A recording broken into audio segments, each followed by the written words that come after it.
with them, and they were their allies before Islam.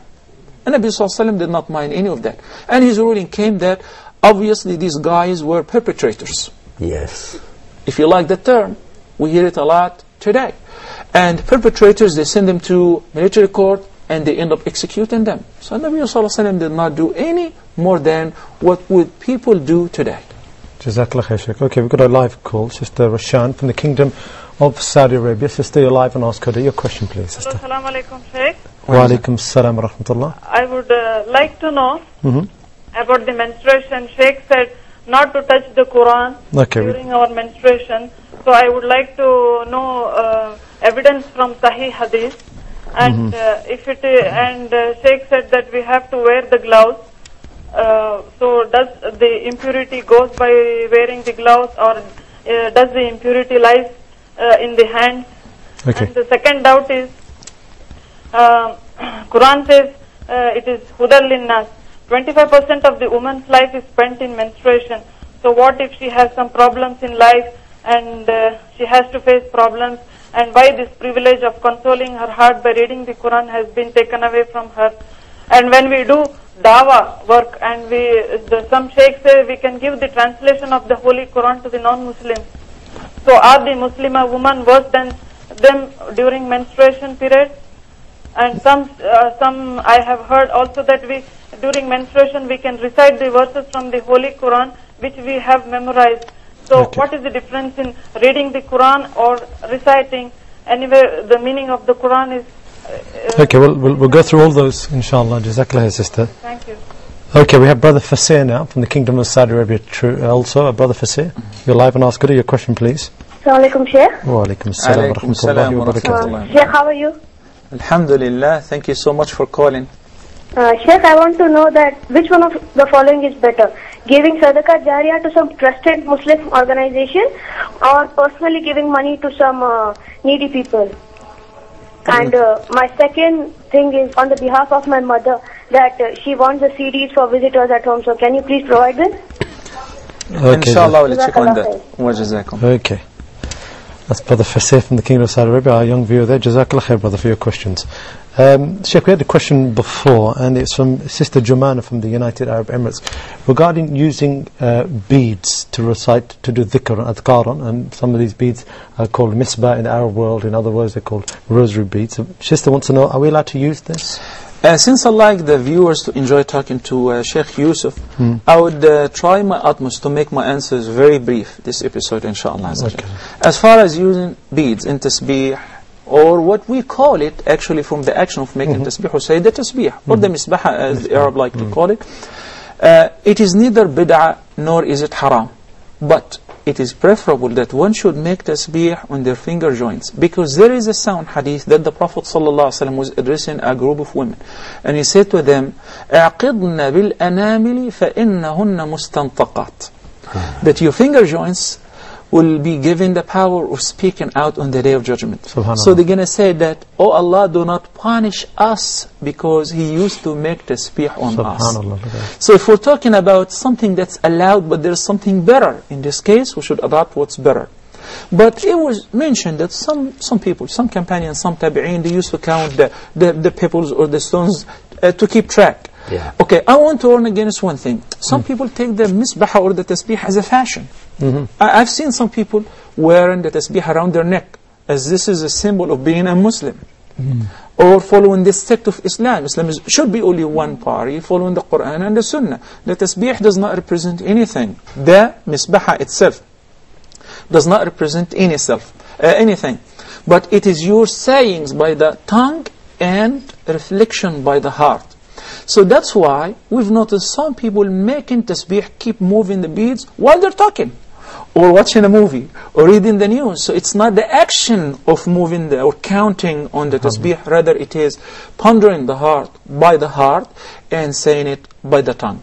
So the brief answer is, using the misbah is not haram, but it's preferable to make the tasbih on your finger joints. Jazakallah khair. Okay, I've got this question from Sister Safar now from Jordan. Sister, you're live and ask her your question, please, Sister.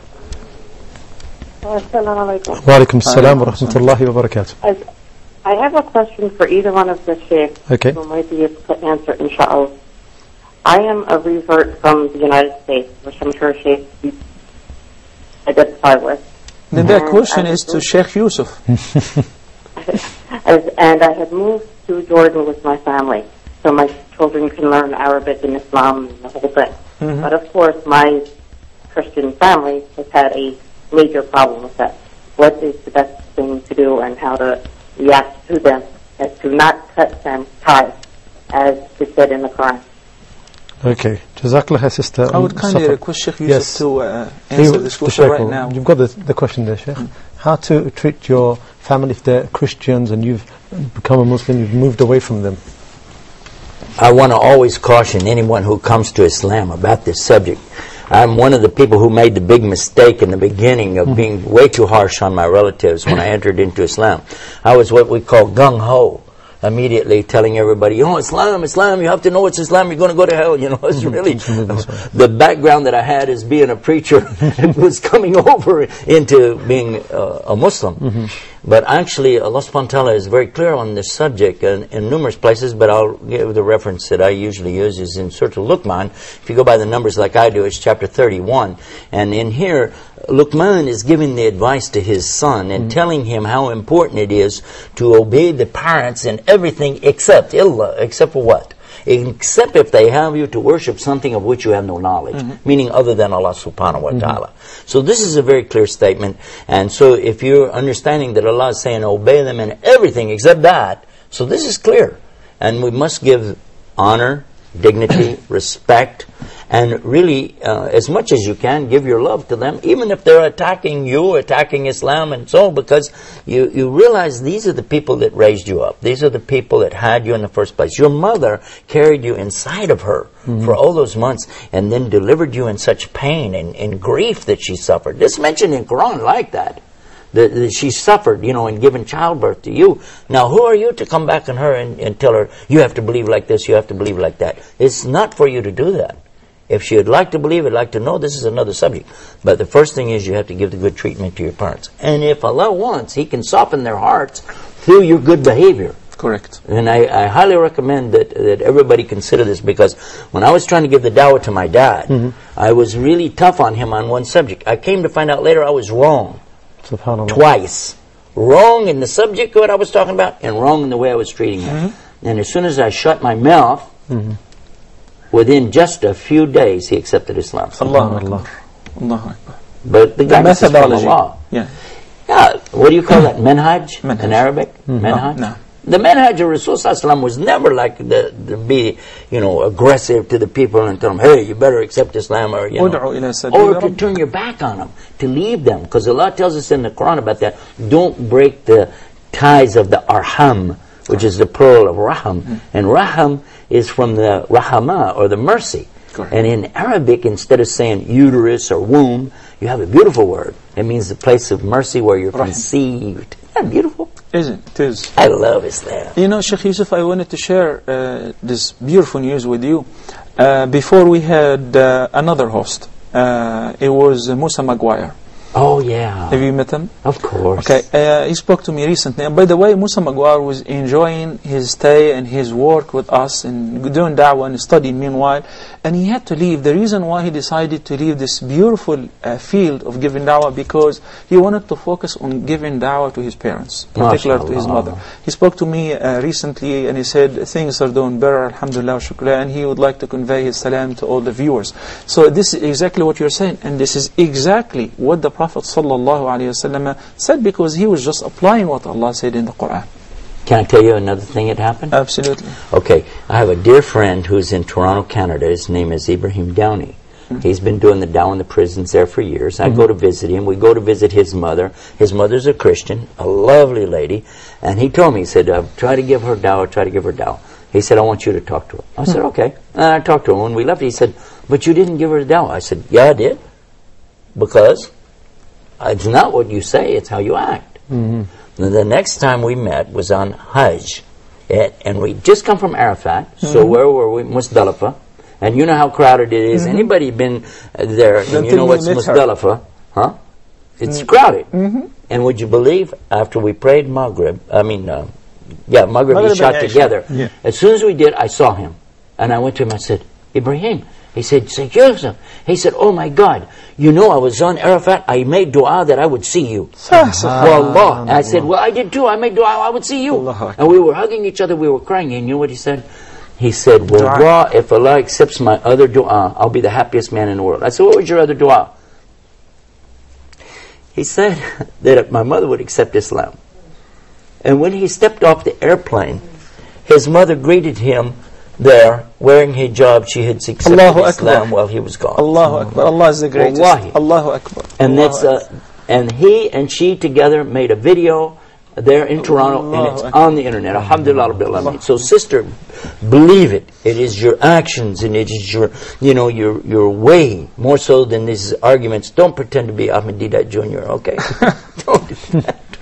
I made that mistake. Okay, Don't make that mistake. We're running out of time before our break, but just on that point, Shaykh, about dua. I mean, many people leave the dua. Sometimes it's, like you said, it's the actions that we say in front of our parents. But what about the dua? Doesn't that hold a special place too? We often mention the story of Abu Hurairah. Abu Hurairah was the most soft-hearted companion, to the point that the Prophet ﷺ called him the father of the little kitten. Subhanallah. His name was Abdurrahman ibn Sakhr. Abu Hurairah is his nickname, his kunya. Abu Hurairah had a mother who hated Islam the most, and she would slander Prophet Muhammad every time she would see Abu Hurairah, so that she would inform him that I hate him, I hate him, I hate him. So one day Abu Hurairah came to the Prophet ﷺ, and he was crying and said, Ya Rasulullah, ask Allah to guide my mother. I cannot take it anymore. I cannot stand hearing her talking bad about you. And Nabi ﷺ raised his hands and says, Allahumma hadi umma Abi Hurairah. Oh Allah, guide Abu Hurairah's mother. This is a woman who just a few hours ago she was insulting Islam and Muslims. The last thing ever Abu Hurairah would ever imagine that his mother would accept Islam that soon. Soon as he returned home and he was walking in, his mother says, stop it right there, wait. She was taking a shower. She said, I'm taking a shower. And when she finished and she dressed up, she came forward and she said, Ya Abu Hurairah, ashhadu an la ilaha illallah. Ashhadu anna Muhammadan Rasulullah. I was taking a bath of Islam. I was taking a bath of accepting Islam. Dua is the most powerful means of achieving any goal. You name it. Dawah and dua are from the same origin. Yep. And so you make dawah in the day, but make dua in the night. And that waters the seeds that you plant. Just let your tears run down and say, Allah, Allah, help them and guide them. Because Allah guides, not us. That's the problem we have. We think we're doing something. We're not doing it. Allah is doing it. Shaykh Yusuf, I love this phrase so much. Let me reiterate it. You make da'wah during the day and make dua in the night. Allah, may Allah bless you. I got that from one of our brothers from Pakistan. I love that guy. Alhamdulillah. MashaAllah. Jazakallah khair. Okay, we have Sister Salama from the United Arab Emirates. On Ask God, sister, your question please. Assalamu alaikum wa rahmatullahi wa barakatuh. Wa alaikum assalam wa rahmatullahi wa barakatuh. I'm really so happy to see Sheikh Muhammad and Sheikh Yusuf. Sheikh Yusuf and Sheikh Muhammad. For Allah. All of you all. All the Huda TV, mashallah. May Allah accept it from us. I love all of you all for Allah. I benefit so much from you all, so much. And everywhere I go, I say, watch Huda TV. May Allah accept it from us. I just want to tell you all, please take your Huda TV to India, Pakistan, Kashmir, in their language, because people are going on ignorance too much. Very good. Please, I beg you all, take in their language, because they don't understand English, take in their language.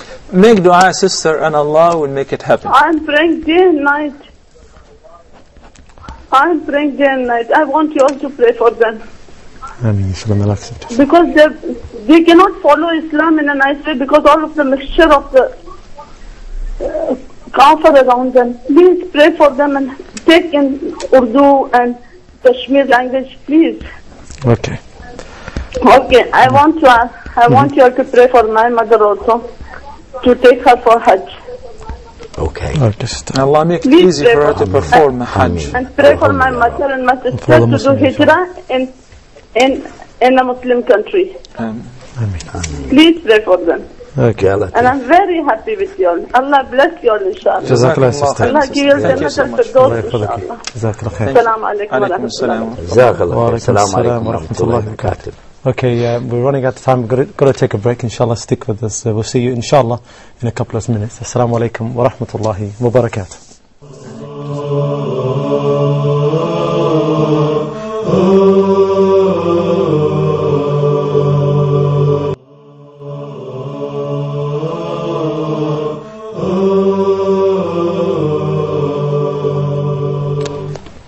Assalamu alaikum wa rahmatullahi wa barakatuh. Welcome back to Ask Huda. Let me remind you of our telephone numbers quickly. It should come up on the bottom of your screen. Country code is 202, then it's 38555, 248 or 249. Okay, straight away we've got a call. We've got Brother Muhammad Abdurrahman calling from Egypt. Brother, you're live on Ask Huda. Your question, please. I think we've lost that call there. Okay, brother, if you could call back, we'll put you straight through. Sheikh, I've got a question from Brother Abdullah. Okay, and he's calling from the internet. You said Abdurrahman, Muhammad Abdurrahman? Yes, Muhammad. That's the name, well, that's a common name. That's the name of the guy who gave me Shahada. I think maybe it's the same guy. Nah, there's too many people named that here in this place. We'll see. He's inshallah going to call back and we'll check that with you. Wouldn't that be something? That'll be something amazing. That would be great. Okay, Brother Abdullah asked a question about hostility towards the honor of the Prophet sallallahu alaihi wasallam. Now we see this hostility. I mean, it's going in many countries. Got these cartoons. A'udhu billahi min dhalik. From these, we ask Allah to stop these things and to honor our Prophet sallallahu alaihi wasallam. Many people are finding difficulty with this, like we should do. Living in the West, it's very difficult. What advice would you have, Shaykh? This is something very near and dear to me as any Muslim, because we don't like anybody who's going to insult our Prophet ﷺ. And it's very difficult sometimes for us to restrain ourselves, because you're talking about a person who is more to us really than Jesus is to some of the Christians. And we don't worship Muhammad, but literally we... and I'm not joking when I say we practically worship the ground that he walked on, because we go to that area to do our tawaf.